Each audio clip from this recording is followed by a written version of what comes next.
বাপরে বাপ মার রে বাপরে, ও কথা আর বইলো না ভাই, ও কথা আর বইলো না। যা জিনিস দেখেছি আজকে, আমার নিজের দুনিয়া হেলে গেছে বুঝলে বড় ভাই। রে বাপরে মার, একেবারে পালিশ করে দিলে বুঝলে, একবারে পালিশ করে দিলে আমার সোনার ভালোবাসার গ্যাংস্টারদেরকে। মানে দিল্লি ভার্সেস পাঞ্জাবের ম্যাচে আমি একটু হলেও নিজের মনকে এটা ভেবে এটা বলে সান্ত্বনা দিয়েছিলাম যে ভাই ঠিক আছে আর গ্রাউন্ডটা ছোট আছে, তারপর লুঙ্গি ইনজার্ড হয়ে গেল, ওই জন্য ওরা করে ফেললো, না হলে একটু হলে ওদের জন্য টাফ হতো। বাট এই ম্যাচটায় আমি কি বলবো ভাই, কি বলার আছে, একটু ভয় দিইনি ওপরওয়ালা এদের, জানে রে বাপরে যে হাতে পায়ে লেগে যাবে, কি অন্য কেউ লেগে যাবে ভাই, কিছু একটা হয়ে যাবে না। ওরে বাপরে, বুমরাকে 4 ওভারে 54 মেরে দিলে ভাই, নো লুক মারছে সলিল অরোরা, বুমরাকে নো লুক মারছে। মানে ভাবো জেনারেশনটা কোথায় চলে গেছে ভাই, কোথায় চলে গেছে, ক্রিকেট কোথায় চলে গেছে ভাই, বুমরাকে নো লুক মেরে দিচ্ছে লোকে। 54 রান খেয়ে গেল বুমরা, তাহলে বাকি বোলারগুলো কি আর কচু করবে, কচু, ওই জন্য ওরাও মার খেয়েছে। ওরা এবার ছেড়ে দেবে বল করা ভাই বুঝলে, খুব তাড়াতাড়ি এবার বোলাররা আমি দেখতে পাচ্ছি, মানে আমি দেখতে পাচ্ছি ভবিষ্যৎ যে বোলাররা এবার আন্দোলনে বসবে।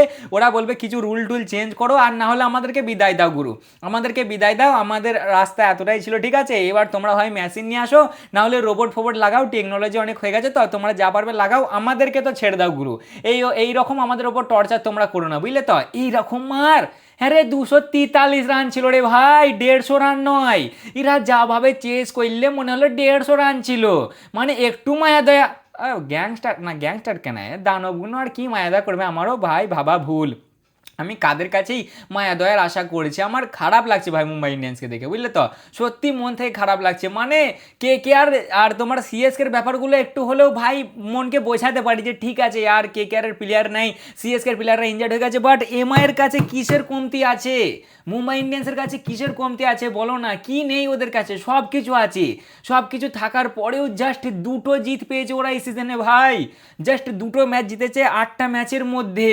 ভাই ওদের কাছে ক্যাপ্টেন পর্যন্ত 3টে আছে, সেঞ্চুরি পর্যন্ত এইবারে ওদের 3টে হয়ে গেছে, আজকের ম্যাচটাকে নিয়ে ওদের 3টে প্লেয়ারের সেঞ্চুরি মারা হয়ে গেল, বাট জিত মাত্র 2টোই আছে ওদের কাছে, ওই জন্য ওদেরকে দেখে খারাপ লাগছে। গ্যাংস্টারদেরকে দেখে আমি খুশি হচ্ছি, মানে খুশি মানে মজাতে এলো ভাই ব্যাটিং দেখে, বাট খারাপ লাগছে আর। বুমরাকে 54 মেরে দিলে ভাই, বুমরাকে বোল্টের মধ্যে যেন কোনো ধারই নাই, বোল্টের নাট বল্টু কোথায় খুলে চলে গেছে। গজনফার একটু চেষ্টা করলে, জ্যাক্সেরও সফটওয়্যার আপডেট করে দিলে ভাই, যে জ্যাক্স অত সুন্দর ব্যাটিং করলে টি20 ওয়ার্ল্ড কাপে অত সুন্দর পারফরমেন্স দিলে, তারও আজকে সফটওয়্যার আপডেট করে দিলে, আর সুইনেরও বিশাল দিয়েছে, হার্দিকদাও ভালোই খেয়েছে। আমি একটা কথা বুঝতে পারলাম না যে এরা ইম্প্যাক্ট প্লেয়ার কী জন্য ইউজ করেছিল, ঠিক আছে মানে ক্যাপ্টেন্সিরও হালকা হালকা দোষ আছে ভাই। আমি এই প্রথমবার দেখলাম কোনো ম্যাচে ইম্প্যাক্ট প্লেয়ারকে জাস্ট ফিল্ডিং করার জন্য আনা হয়েছে, না শার্দুলদা ব্যাটিং করলে, না লর্ড শার্দুল বোলিং করলে, জাস্ট ও ফিল্ডিং করতে এসেছিল বুঝলে তো। মানে কিছু কিছু ওদের দোষ আছে, বাট ক্রেডিট দিতে হবে হায়দ্রাবাদকে, আর যেভাবে ওরা খেলেছে ক্রেডিট দিতে হবে আজকে হেড দাকে। আরে ও আরেক টাইমে ফর্মে চলে এসছে ভাই, ফর্মে তো এই মুম্বাইওয়ালারা আসলে আর এজ লেগেছিল ভাই, ওর এজ ঠক করে এত জোরে আওয়াজ হলো, আমাদের পঞ্চায়েতের যারা যারা খেলা দেখেছে তারা পর্যন্ত মনে হয় আওয়াজ পেয়েছে, বাট ওরা কেউ আওয়াজ পেলে না যে লেগেছে। তার উপর 2-3টে করে ক্যাচ ড্রপ করছে, যেখানে একটা ক্যাচ ড্রপ ভাই ধোঁয়া ছুটিয়ে দিচ্ছে, জান খারাপ হয়ে যাচ্ছে অন্য অন্য টিমের। সেখানে এরা মোটামুটি 1.5-2টো ক্যাচ ড্রপ করলে, একটা তোমার এজ মিস করলে, মানে মিস করেছে মানে অ্যাপিল করলে না, তাহলে ও আর ছাড়ে, বাবা গো একই ব্লু টিম দেখেছে। তার উপর আবার নামের পাশে ইন্ডিয়ান্স আছে, ছাড়ে, সফটওয়্যার আপডেট করে দিলে, পাওয়ার প্লেতেই ম্যাচ শেষ করে দিয়েছে ওরা ভাই বুঝলে তো, পাওয়ার প্লেতেই ম্যাচ শেষ, আর কিছু ছিলই না ম্যাচটাতে। মাঝে মনে হচ্ছিল যে একটু কিছু হয়তো হবে, কারণ বোলিং লাইন আপ যা আছে, কিন্তু ক্লাসেন বললেন না মুন্না আজকে আমি দাঁড়াচ্ছি বুঝলে তো, আজকে সাইড হয়ে যাও, ওই রাস্তাতে যাও তোমরাও, আজকেও দে ভাই, ওরা সেটা ভেঙে দিলে, দে তোমার 243 রান, 18.4 ওভারে চেজ। আরে ভাই অ্যাটলিস্ট লাস্ট ওভার পর্যন্ত যা ভাই, একটু একটু থ্রিলার হোক, একটু এন্টারটেনিং হোক না, একবারে 19 ওভারই ম্যাচ শেষ করে দিচ্ছে। তোমার 8 বল থাকতে থাকতে এই ম্যাচটা জিতে গেল হায়দ্রাবাদ 6 উইকেটে, 249 রান ওরা বানিয়ে দিলে। মানে আজকে যদি 265 থাকতো না, তাও এরা চেস করে দিত। মানে এরা যেভাবে আজকে ব্যাটিং করছিল, কোনো ভয় ডর নেই, যে আসছে সমানে চালাচ্ছে, সমানে চালাচ্ছে, কি বুমরা কি হার্দিক কি কে, কোনো কথা হবে না ভাই, জাস্ট ছবি হবে। এদেরকে ফর্মে কে নিয়ে এলো বলো দেখিনি, কারা নিয়ে এলে, এই তো রাজস্থান রয়্যাল। তো ওদের কপালে দুঃখ আছে, দুঃখ আছে, টপ 4-এ এরা যাচ্ছে, টপ করে এরা যাচ্ছে, দেখ না তোরা এবার বুঝবি ঠেলা, ফালতু কেন বল দেখিনি হারলি তোরা এদের সামনে, আর অত সুন্দর খেলে আসছিলি, দুটো ম্যাচই পরস্পর এদের সামনে হেরে গেল, আর আটকানো যাচ্ছে না এদেরকে ভাই, 5টা জিত হয়ে গেল এদের পরস্পর, 5টা জিত, 3 নম্বরে চলে এসছে এরা, 3 নম্বরে। তোমার ইয়েকে কি বলো নামটা, রাজস্থান রয়্যালসকে একবারে কাঁধে কাঁধে টক্কর দিচ্ছে, ফুল কাঁধে কাঁধে।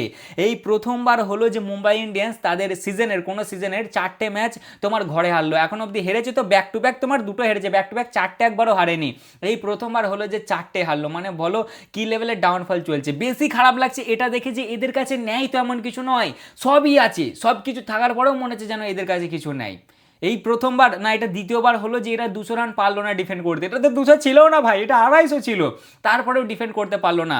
ওরা তোমার কতবার 200+ চেস ডিফেন্ড করেছে, 21 বার, তার মধ্যে 19টা জিতেছে আর 2বার হেরেছে। এর আগে পাঞ্জাব কিংসের সাথে সেই কোয়ালিফায়ার একবার হেরেছিল, এর আগের বছরে আই থিঙ্ক 2025 সালে, আর এইবার হারলো ভাই, না হলে এরা হারে না। হায়দ্রাবাদের 5টা জিত হয়ে গেল পরস্পর, মানে আর 243 রান কিছু মনেই করলে না, লঙ্কা মুড়ির মতন একবারে চিবিয়ে মেরে দিলে, একবারে চিবিয়ে মেরে দিলে, কোনো ব্যাপার নাই। ওই পাওয়ার প্লেতেই যা শুরুয়াত করলে না দু ভাই, অভিষেক আর হেড, 8 ওভার শেষে 126 রান, সেখানেই তো তুমি বুঝতে পারবে যে হয়ে গেছে।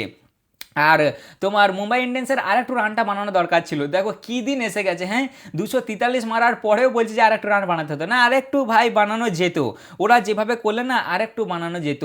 এরা এত মার মেরেছে, তোমার 1 থেকে 8 নম্বর ওভার পর্যন্ত কোনো সিঙ্গেল ডিজিট নাই, ওই যে 126 রান মেরেছে, সবকটা ওভারে ডাবল ডিজিটের স্কোর আছে, সবকটা ওভারে, মানে ভাই জাস্ট আউটস্ট্যান্ডিং পারফরমেন্স দিয়েছে আজকে মুম্বাই ইন্ডিয়ান্স, সরি তোমার সানরাইজার্স হায়দ্রাবাদ, ক্রেডিট দিতে হবে ওদেরকে, অসাধারণ ব্যাটিং করেছে ওরা, অসাধারণ টপ 3-তে চলে এলো, আর মনে হচ্ছে ওরা এবার টপ 2 টার্গেট করছে, ওরা যেভাবে খেলছে মনে তো হচ্ছে না ভাই যে ওরা টপ 4-এ আসার কিছু টার্গেট করছে, ওরা একদম টপ 2 টার্গেট করছে, বুঝলে তো। আর পাল্টানদের গাড়িতেও ভাই পাল্টে গেছে, কি আর করবে বলো, এরা তো সমানে হেরেই যাচ্ছে, এটা 4 নম্বর হাইস্ট রান চেজ হলো তোমার আইপিএল এর। তা বড় ভাই আজকে ম্যাচ ছিল তোমার এমআই এবং আইসারাইজের মধ্যে, এদের মধ্যে যখনই ম্যাচ হয় একটু দেখার ম্যাচ হয়, মানে বেশ এন্টারটেনিং ম্যাচ হয়, তবে যে লাস্ট 5টা ম্যাচ হয়ে আসছে তার মধ্যে তোমার 4টে এমআই জিতছে আর একটা হায়দ্রাবাদ জিতছে, ওই জন্য এটাও ভেবেছিলাম যে তোমার মুম্বাই ইন্ডিয়ান্সই জিতবে, ওই জন্য এর আগের ম্যাচে আমি বলেছিলাম যে এই ম্যাচটাতে এমআই কামব্যাক করবে, 243 যখন মেরে দিলে তখন আমি ধরলাম যে ওরা এই ম্যাচটা জিতবে, বাট পাওয়ার প্লে যেই দেখলাম না তোমার হায়দ্রাবাদের, তখন আমি হাল ছেড়ে দিয়েছি, ভাই যা আর হবে না, বুঝলে তো। তারপর ভাই আজকে ম্যাচ ছিল পাঞ্জাব এবং তোমার কি মুম্বাই এবং হায়দ্রাবাদের মধ্যে, যারা এখনো সাবস্ক্রাইব করেনি অবশ্যই সাবস্ক্রাইব করে নেবে, আর যারা ফেসবুকে দেখছো অবশ্যই ফলো করে নেবে, আর যারা এখনো লাইক করোনি কি করছো, লাইক করো তাড়াতাড়ি। ভিডিওটা বানাতে একটু লেট হয়ে গেল এই কারণেই, কারণ বৃষ্টি হচ্ছিল খুব ভাই, অনেক দিন পরে বৃষ্টি হয়েছে, বেশ ভালো লাগলো দেখে। যাই হোক টস জেতে এমআই, আর এমআই টস জেতার পরে ডিসিশন নেয় যে ব্যাট করব, 2019-এর না 20-র পরে এই প্রথমবার এমআই তোমার ব্যাট করার ডিসিশন নেয় 1 খেলাতে টস জেতার পরে, এই স্ট্যাটটা একটু গন্ডগোল হতে পারে, যতটা এরকমই দেখলাম। যাই হোক ভাই এরা ব্যাটিং নাই, এদের ব্যাটিংয়ের আজকে ওপেনিং কম্বিনেশন চেঞ্জ করে, কারণ এদের ওপেনিং আগাগোড়াই ঠিকঠাক হচ্ছিল না গো, ঠিক আছে। এইবারে আজকে এরা ওপেনিং করায় তোমার উইল জ্যাক্স এবং রিয়ান রিকালটনকে দিয়ে, দুজনে ভালোই স্টার্ট করে ভাই, পাওয়ার প্লেতে 78 রান হয়, মনে হচ্ছিল 80-82 হবে, মানে কেকেআরের সামনে যে এদের এইবারের হাইস্ট পাওয়ার প্লে স্কোর আছে তোমার 80 না 82, সেটা মনে হচ্ছিল পার করে দেবে, বাট হয় না ভাই, এরা জাস্ট 78 রানই বানাতে পারে। পাওয়ার প্লে শেষে উইল জ্যাক্স 18 বলে 38 রানে, আর রিয়ান রিকালটন 18 বলে 37 রানে, মোটামুটি একটা ভালোই স্টার্ট হয় ভাই। কিন্তু তারপরেই আসে নীতিশ কুমার রেড্ডি এবং 8 নম্বর ওভারে আউট করে দেয় জ্যাক্সকে, জ্যাক্স 22 বলে 46 রান বানিয়ে আউট হয়ে যায়। তারপরেই সেই ওভারটাতেই রিয়ান রিকালটন 50 কমপ্লিট করে 23 বলে, এবং 8 ওভার শেষে এদের 110 রান হয়ে যায় একটা উইকেটে। 8 ওভার শেষে 110 মানে তুমি এখান থেকে আশা করবে 230-40, আর 230-40 বানিয়েও দিয়েছিল, কিন্তু ভাই ডিউ আসার চান্স ছিল, আর আজকে ডিউ এসেছিল, ভালোই ডিউ এসেছিল, বল বারবার চেঞ্জ হচ্ছিল, ওই জন্য রানটা আমি বললাম যে আরেকটু হলে ভালো হতো, মোটামুটি 260 যদি লাগাতে পারতো না কাজের কাজ হতো, বুঝলে তো। যাই হোক ভাই তারপরে তোমার 9 নম্বর ওভারে ঈশান মালিঙ্গা আসে, আর ঈশান মালিঙ্গা আউট করে দেয় তোমার সূর্যাদা আজকেও 5 বলে 5 রান বানিয়ে আউট। ও চুইংগাম দা পারফরমেন্স একটু দাও ভাই, মায়া হচ্ছে না হার্দিককে দেখে, আমার কান্না পাচ্ছে গো ছেলেটাকে দেখে, ছেলেটা নিজের জি জান দিচ্ছে, হ্যাঁ ক্যাপ্টেন্সি ভুল করছে, বাট কি করবে আর, ও আর কি করবে বলো, অ্যাটলিস্ট তুমি তো দাঁড়াও, আর কবে দাঁড়াবে তুমি, আবার কবে দাঁড়াবে, 8টা ম্যাচ তো খেলা হয়ে গেল। সূর্যাদা ভাই এইবারে 8টা ইনিংয়ে 162 রান বানিয়েছে, 140-এর স্ট্রাইক রেটে আর 20-র অ্যাভারেজে, মানে আবার কবে তুমি রানটা বানাবে বলো। আজকে এত সুন্দর ব্যাটিং ফ্রেন্ডলি পিচ ছিল, আজকেও যদি তুমি না বানাও তাহলে আর ভাই কিছু বলার নেই বুঝলে তো। 5 বলে 5 রান মানে আউট হয়ে যায়। এই ঈশান মালিঙ্গা না তোমার তুরুপকা হিক্কা বুঝলে তো, হায়দ্রাবাদের এই মালটা হেভি বল করছে। এর মাথায় এখন পার্পল ক্যাপ আছে আর তোমার অরেঞ্জ ক্যাপ আছে খেপুর মাথায়, বাট এই মালটা না তুরুপকা হিক্কা আছে এদের বুঝলে তো। এ ঠিক কারেক্ট টাইমে ব্রেক থ্রু এনে দিচ্ছে। আর এই তোমার ওই স্লোয়ার নাকাল এগুলো হেভি করতে পারে ওই মালটা, আমি দেখেছি। মানে একে সহজে পারে না খেলতে। এ আজকে কত রান খেয়েছে? এ তোমার খেয়েছে 4 ওভারে 29 রানকে একটা উইকেট। দেখছো যেখানে 54-55 করে সবাই খেয়েছে, সেখানে এ 4 ওভারে 29 রানকে একটা উইকেট। কামিন্স তো বললো তোমার ম্যাচ শেষে এসে যে আমাদের জেতার পেছনে অন্যতম কারণ হচ্ছে ঈশান মালিঙ্গা, এই হেভি বল করছে। যাই হোক ভাই, এদের 10 ওভার শেষে 124 রানে 2 উইকেট পড়ে। তারপরে তোমার 14 নম্বর ওভারে প্রাফুল আউট করে দেয় নামানকে। নামানদার 17 বলে 22 রান মানে আউট হয়ে যায়। এই যে নামান আর তোমার হচ্ছে তিলাক আর এই স্কাই, এই তিনজনের তিনজনের একজন যদি একটু চার্জ করতো না, আরামসে হয়ে যেত ভাই। নামান 17 বলে জাস্ট 22 রানই বানায়। 15 ওভার শেষে এদের 181 রান হয় 3 উইকেটে। তোমার 15 নম্বর ওভারটাতেই নীতিশ কুমার রেড্ডির বলে রিয়ান রিকালটন 100 কমপ্লিট করে। 44 বলে 100 মারে ভাই সাহেব। এটা হচ্ছে তোমার এমআইয়ের দিক থেকে ফার্স্টেস্ট 100 ভাই সাহেবের বেকার হয়ে গেল। যেমন তোমার ডিককেটটা বেকার হয়েছিল, সেরকম এরটাও বেকার হলো। কাজে শুধু মনে হয় তিলক ভার্মারটা লেগেছিল। যাই হোক, এটা এমআইয়ের জন্য তোমার হচ্ছে ফার্স্টেস্ট 100 ভাই 44 বলে। এরপরে আছে তোমার 45 বলে, ওটা ওই নামটা ভুলে গেছি গো ওনার, এমআইয়েরই প্লেয়ার একজন। যাই হোক ভাই, এটা তার মেড ইন আইপিএল 100। 16 ওভার শেষে এদের 202 রানে 3টে উইকেট হয়।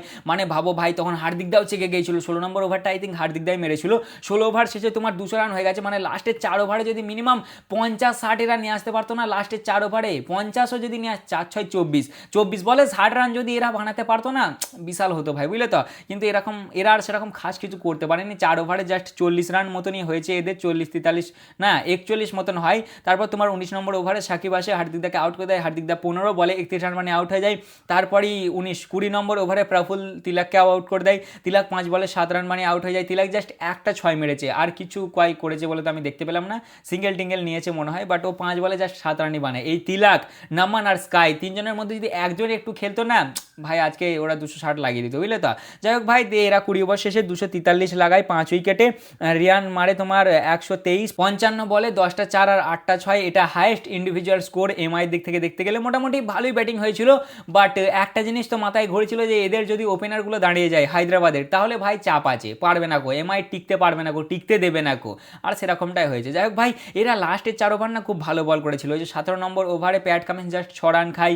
18 নম্বর ওভারে ঈশান মালিঙ্গা 13 রান। 19 নম্বর ওভারে হুসেন 8 রান এবং 20 নম্বর ওভারে প্রাফুল 14 রান। লাস্টের 4 ওভার এরা খুব ভালো বল করেছে। বোলিংয়ের দিক থেকে দেখতে গেলে তোমার প্যাট কামিন্স 4 ওভারে 39, প্রাফুল 4 ওভারে 54 রান খেয়ে 2 উইকেট, ঈশান 4 ওভারে 29 রান খেয়ে একটা উইকেট। আচ্ছা, তারপর হচ্ছে তোমার হর্ষ দুবে 3 ওভারে 50। আচ্ছা, সাকিব 4 ওভারে 39 রান খেয়ে একটা উইকেট, আর নীতিশ কুমার রেড্ডি 2 ওভারে 31 রান খেয়ে একটা উইকেট। মোটামুটি এরকমই হয় বোলিং। তারপরে আসে এদের ব্যাটিং, আর ব্যাটিং ওরে বাপরে, কোনো ভয় নেই ভাই, কোনো ভয় নেই। আর তাছাড়াও 2 রানে নামানধির একটা ক্যাচ ড্রপ করে দেয়। মাঝেও আর একটা চান্স এসেছিল, ক্যাচ ড্রপ হয়েছে।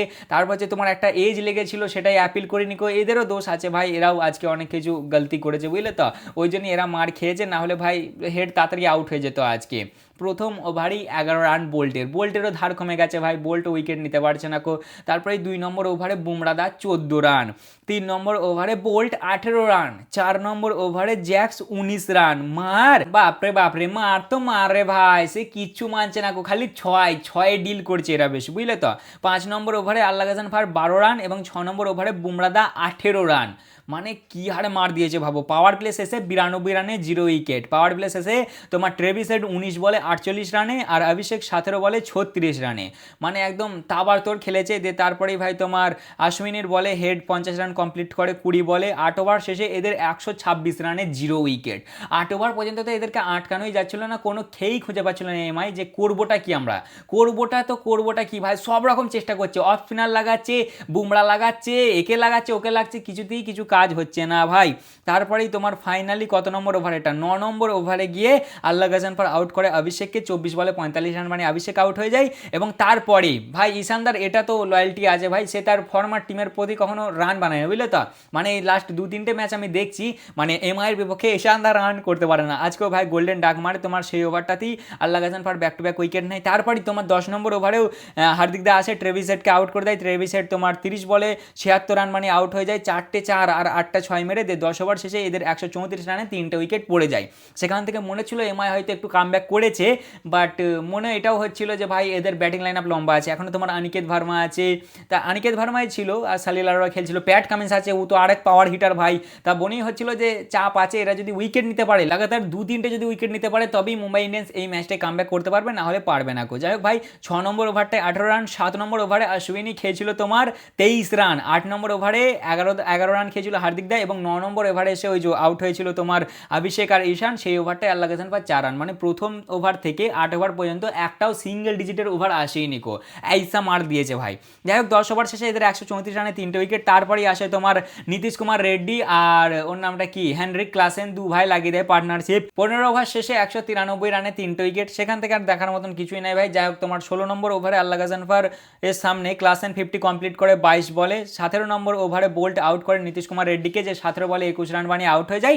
তারপরে আর কিছুই দেখার মতন নেই ভাই। সালিল আরোরা আর ক্লাসেন দু ভাই মিলে ম্যাচ খতম করে দেয়। ক্লাসেন মারে 30 বলে 65 আর সালিল মারে 10 বলে 30। লাস্ট ওভারটায় হার্দিক দাকে দেয়, আবার একটা বুমরা তাকেও নো লুক দেয়, দিয়ে ভাই এরা 249 রান 4 উইকেটে বানিয়ে দেয় 18.4 ওভারে, এবং 6 উইকেটে এরাই ম্যাচটা জিতে যায় 8 বল থাকতে থাকতে। বোলিংয়ের দিক থেকে দেখতে গেলে বুমরাদার 4 ওভারে 54, বুমরাদার লাস্ট 8টা ম্যাচে জাস্ট 2টো উইকেটই নিয়েছে।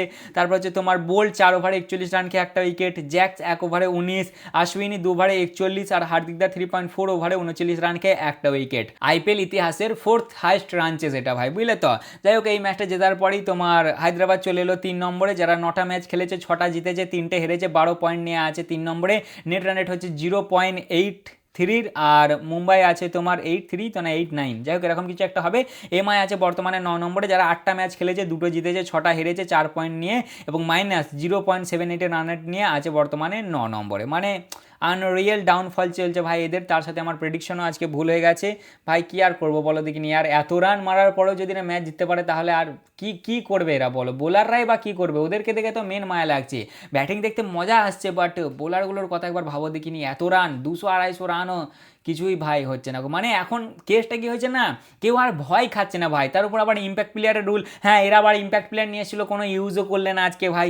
ইম্প্যাক্ট প্লেয়ারের রুলটা এসে আর কারোর মনে ভয় নেই, সবাই দুমদারাক্কা চালাচ্ছে, সবাই জানে যে আমাদের 8-9 নম্বর অব্দি ব্যাটিং আছে, ঠিক না ঠিক হয়ে যাবে। আর আজকে ডিউয়ে ছিল অনেকটা, কপালই খারাপ ভাই এদের, কি আর বলবো। তা মোটামুটি এই ছিল আজকের ম্যাচের ভিডিও। কালকে ম্যাচ আছে আরসিবি এবং জিটির ম্যাচ, জিটির মধ্যে এই ম্যাচটা মনে হচ্ছে আরসিবি জিততে পারে, দেখা যাক কি হয়। তাই ছিল আজকের ভিডিও, কেমন লাগলো অবশ্যই জানাবে, ভালো লাগলে লাইক কমেন্ট শেয়ার অবশ্যই করবে। দেখা হচ্ছে আবার পরের ভিডিওতে, চলো ততক্ষণের জন্য টাটা।